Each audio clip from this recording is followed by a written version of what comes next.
Such sinister glares do you a disservice, dear Morrigan. Yours should be a face that smiles. Do tell. Has no one told you? Perhaps that is not surprising, considering you have lived such a sheltered life. Were you a woman of the city, you would be accustomed to men showering you with praise and gifts. I know as much of men as I need to. I know when one is indulging in pointless flattery, for instance. It is flattery only if I exaggerate the truth to please you. I am but stating a simple fact. Tell me, does this work on other women? I think any woman would like to hear the truth of how her beauty affects a man. Do you know? I think that sort of manure is best reserved for farming. Ah, one day you will realize that you have wasted your youth and beauty on bitterness and suspicion. Mark my words. Remind me to bring you along if we go sailing. The hot air will prove useful. So, what is going to keep you from poisoning your target now that you have been allowed to accompany us, I wonder? You are. You will be watching me ever so closely to make sure I attempt no such thing. And why would I do such a thing? Sneaking into our good graces in order to make another attempt is what I would do were I you. And here I was becoming rather fond of the idea of you watching me closely. It would be a simple enough matter to poison the food in camp, or cut our throats while we sleep. You seem rather charmed by the idea. It would seem an appropriate result of sparing your life. Ah, well, I'm sorry to disappoint you then. The next time I am spared, I will be sure to immediately turn upon my benefactors. Will that do? Your mother is supposedly the one called Flemeth, the very witch from legend. Is that not true? There is nothing supposed about it. Flemeth is my mother. I was more doubtful of the legend rather than your relationship to this woman. Anyone can claim a name after all. You're welcome to ask her if you ever meet her. You're just her type. Oh, elven and handsome? The sort that will never be missed. Sounds intriguing if you ask me. You assassin types have a death wish, I see. Only the really good ones.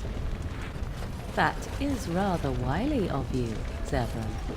What is so wily of me, oh magical temptress? Getting in the good graces of the one who decides whether you live or die, not to mention the one who can protect you against your former comrades.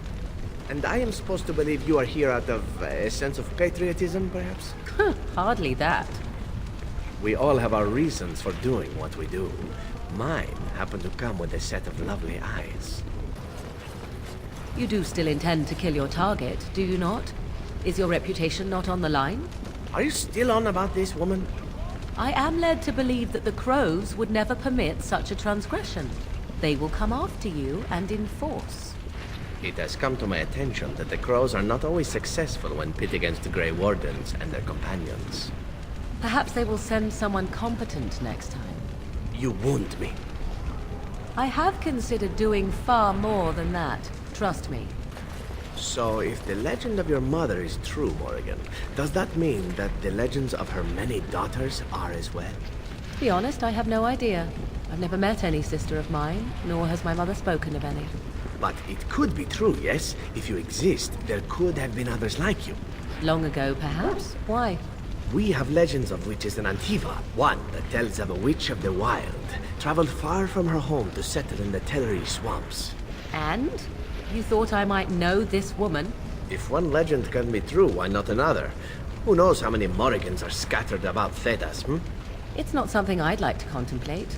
Oh? You do not appreciate a little competition from a half-sister or two? Silence, elf. It is none of your concern. So I wonder, do you intend to take your mother's place now? Take her place? What do you mean? As the new Witch of the Wild. That was her title, no?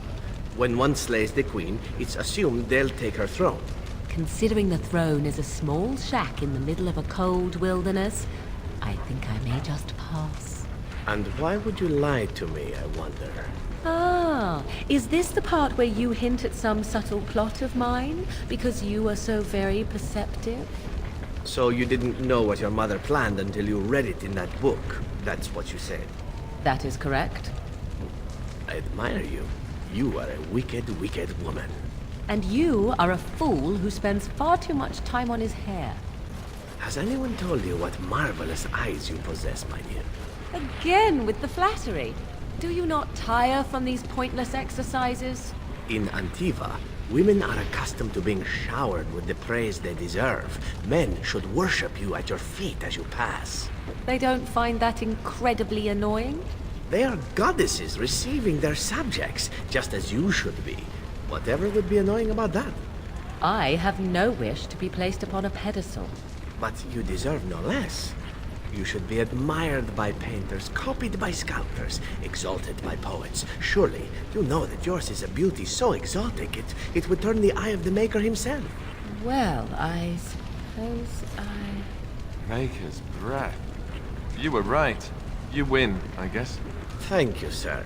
I expect payment forthwith. I hate you all.